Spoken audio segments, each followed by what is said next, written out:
Hello বন্ধুরা, শুভ দুপুর। চলে এলাম রোজকার মতো রান্না নিয়ে। তো 3:20 হতে যায়, তো আমরা এত বেলায় খেতে বসেছি, তো ছিলাম না, তাই এখন রান্না করলাম। তো কি রান্না করলাম চলো তোমাদেরকে একবার দেখিয়ে দিই। আর এই লাইটটা কেমন হচ্ছে জানো, ঝাপসা ঝাপসা লাগছে। চলো তোমাদের দেখিয়ে দিই। এই যে ভাত বাড়া হয়ে গেছে, কালকেকার নিরামিষ চচ্চড়ি ছিল। এই যে ফুলকপি দিয়ে একটা চচ্চড়ি করেছিলাম, ওই আছে। আর কালকেকার এই যে, কালকে না, এটা তার আগের দিনের ডাল, তাই না? তার আগের দিনের ডাল। আর ওই আমার বর চচ্চড়ি দিয়ে খাওয়া হয়ে গেছে। আর আজকের করেছি এ দেখো, সব রকম মাছ ভাজা ডালের সাথে খাবো বলে।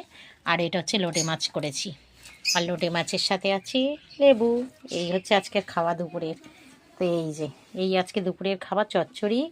আর ডালটা হচ্ছে অন্য দিনের, আর আজকে শুধু করেছি মাছ ভাজা আর লোটে মাছ। এই হচ্ছে দুপুরের খাওয়া। তো চলো বন্ধুরা, খেয়ে নিই, খুব জোরে খিদে পেয়েছে।